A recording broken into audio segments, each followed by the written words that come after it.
So I was extremely hesitant to film this video, but this is going to be like a heartfelt, probably going to shed some tears. In this video, I'm just going to talk about mentally abusive relationships and how to handle breakups and things like that. First off, I'm going to say I'm no psychologist, I'm no therapist, I'm no counselor. I don't have any professional advice to give you. This is just things that I've been through in my 20 years of life and things that I've noticed and basically how or why I went through it and then how I overcame that even after years. So if you don't like to watch people cry, where's Trisha Paytez's freaking audience? If you don't like to watch that, then this probably isn't the video for you because I'm a crybaby. So I come from a very depressed, sad, dark background. So none of this was new to me when I got into the relationship that I'm going to be talking about, but it was just something that I kind of had moved past.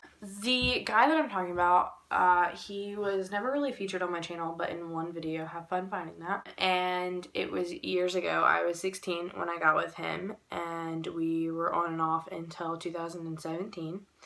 No, 2018, so earlier this year. So he was my best friend. I had met him in high school and we just kind of bonded in PE class. He was like the athletic type and I was like the girl that didn't ever want to run. I would like walk on arena runs and he just tried to encourage me in things.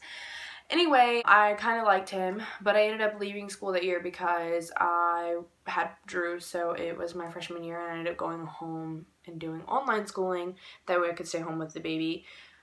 Blah, blah, blah. Ended up seeing him on Facebook, adding him. He ended up coming over to tutor me. At the time, he was like 17 and I was like 14. My mom thought it was really weird, but like, I just thought he was a friend. And then, wow, I guess it's actually my love story. So, I never really noticed anything abnormal about him or anything that would hint at just how messed up psychologically he was, or mentally I guess I should say. We would stay up all hours of the night and he would just spend so much time with me even though he had a girlfriend, but it wasn't really a flag to me because like he wasn't cheating on her. Over time we grew pretty close and then he was in the military, so he left. If you've been on my channel for a long time, you've heard about him a lot though. So he left to, and this is in no way bashing him or anything like that, like I hope he's happy and moved on with his life. So anyway, to continue on. So he ended up leaving for the military and we didn't rekindle until 2014, December.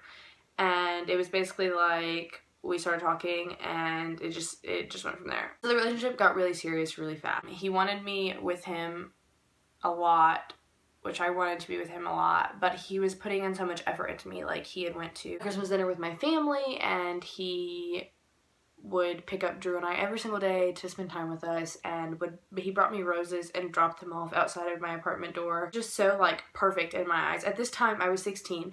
I had never been in love. I had never felt the way that I had felt for him because I did fall for my best friend. So immediately it was kind of like him just telling me that he loved me and I was like, it's too soon for that, whatever, blah, blah, blah. So anyway, I ended up giving in and our relationship started out okay, but then like things went really south and things like started to come out that I just knew wasn't good, but I would just be like blindsided, I guess. I knew it wasn't okay, but I just overlooked it because like I loved him. A big thing was that I got a large lump sum of money at one point and he wanted me to leave it into his bank account and I was like, no. At this point we had only been together like a month and a half, I think. And so it was he wanted to be controlling. So I ended up taking this money out and like 2 years later, he ended up stealing money from me. So I'm so glad that I took that money out of the bank. At this time, he was separating me from my mom. He would like put it into my head things about my mom, which was my closest family member. And he would just twist things to where I kind of looked at my mom differently. Like she was still my mom and I still loved her, but like it was just really different. And in the end, I made so many decisions regarding my mom that I regret. And like I never like kicked her out of my life or anything, but I was a shitty daughter and I know that I was, and looking back on it, like I hate myself so much for it, but my mom is like, you were young and you had a guy who was influencing you, so it's okay. And She doesn't hold that against me, but I guess I hold it against myself.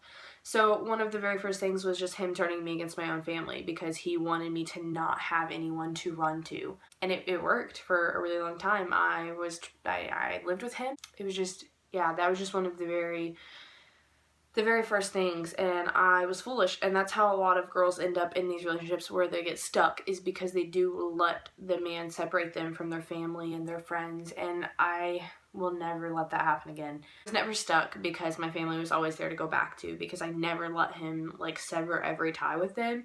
But he did a lot of damage, I guess, and I feel like it took a long time to repair, but my family always welcomed me back with open arms, which I am so appreciative of. From there, it went to him cheating, and basically just me not being enough for him, and it was just a lot of cheating, a lot of arguments, a lot of I love you, but I can't be with you, I love you, but you have to change, and just a lot of stuff to where I was in tears a lot of nights and having panic attacks a lot of nights. So in this 2-year-ish span, I kind of like lost who I was, and I turned to alcohol at one point, and I used alcohol as a way to find a relief. So I never drank when Drew was there, obviously, but I was underage, and it was just a terrible time for me. I didn't like want to self-harm or anything like that because I had my son, but I wanted some kind of relief, so I kind of turned to alcohol a little bit, and I had just nights where I would just drink a little bit and just relax and try to forget everything that happened. That's something that I don't think anybody should ever have to do. I don't think you should have to find relief from a feeling that somebody that apparently loves you would give you. I personally would never want to make someone drink to forget whatever harm I caused them, and it's sad that people have to find a release from somebody. So before you do that, talk to somebody. Even if you have to seek therapy or counseling, just try to not turn to something, especially a substance, that's gonna numb you for a while. It never worked. I was never numb. I was just intoxicated and crying, so there's that. I can honestly say, though, I don't touch liquor anymore. I actually gave up drinking after that for a while. I would drink every now and then, but I don't drink anymore, so. I turned to alcohol for a while, and it was just very unhealthy for me. During that time, I didn't think that there was anybody else in life who would love me the way that he did. And in the end, I think he loved me, but not in a way that a significant other should. And if he loved me as much as he said he did, then he would have, like, fought. You know what I mean? I stopped loving myself because I was never enough for him. Ever. Not in any way, shape, or form. I didn't work, and he hated me for that, so I was lazy. But I couldn't work because I didn't have a babysitter, and I was only 16, so I had no babysitter and no way to go to work, and it was just no work permit, like nothing. So how was I supposed to do anything in life when I was being held back? And then he had talked me into moving with him if he was to go on a deployment. So he was saying about Germany or Arizona or just somewhere away from here, and I was going to go. I was going to up and leave my family and my friends, and I was going to go. And I think that's what really would have screwed me over, because I would have been trapped. Military men have this thing about, like, proposing to a girl in, like, a week. His wasn't a week, but I was supposed to marry him. And so, yeah, just during this time, there was nobody else that I would even look at. I didn't talk to people. I didn't post full body selfies on Facebook unless they were, like, approved of. My phone was free access to him. There was nothing that I hid from him, but there was so much that he'd hide from me. Just talking to girls and then coming home and deleting it, or I'm like fidgeting with my phone. There was just a lot of stuff that he was hiding from me, and I feel like nothing in a relationship, if you have to snoop or if you have to lie, it's not worth it. So there was, like, many nights that I would go through his phone and find text messages with girls or emails, literally emails with his ex-fiance. I found, like, 7 girls' nudes on his laptop from years back. It was just, and these are people I knew. It was terrible. And after that, I was like, I'm nothing, you know what I mean? If you can do all of this, like, I'm nothing. And I spent years feeling that way about myself. I spent years hating the way I looked, hating how I was made in every way, hating the way my brain worked, hating that I was too much for him, and hating that I wasn't yet enough. I took years to repair myself from the damage that one man did to me, and it's terrible. After a while, I guess I just kind of saw the pattern to where it was, I love you, but I can't be with you. It's too complicated, blah, blah, blah, blah. And he, every time that we were around each other, even after Brim was born, he would tell me that I left him to go get what I wanted, which was a baby. Because we were trying to have a baby. And he just can't have kids. And so it was almost like he would throw anything in my face that he could, which also includes me having another child. And I'm like, I didn't leave you to get pregnant again, but I did, and now she's here, and she's a part of me. So if you love me, you're gonna have to love her. You know what I mean? Like, it's a relationship thing. How did I get over it? I don't know. It took years. It took a lot of years to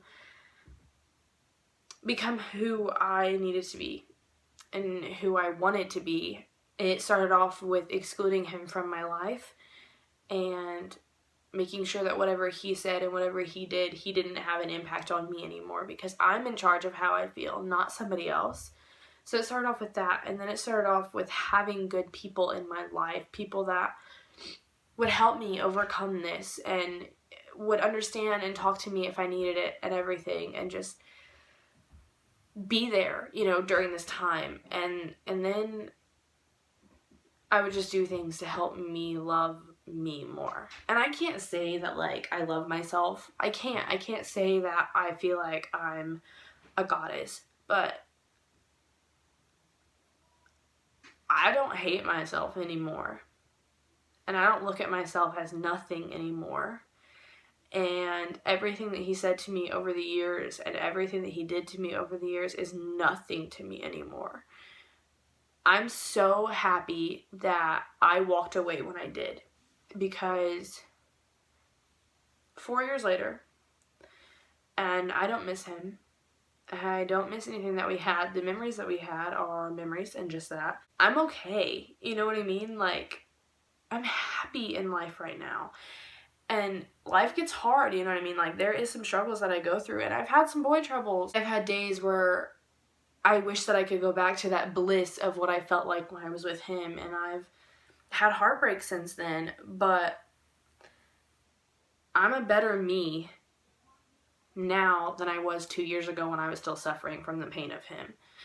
It took me up until literally 2018 to be like, I'm done, you know what I mean? Like, this man is not for me. This is not for my kids. I and we deserve so much more than somebody who can't even decide, or shouldn't even be a decision if somebody is worth it like that. So, I guess I still suffer from that part of my life, because there's still days that I hate myself, but not every day. I don't hate myself, but some days I kind of don't like myself.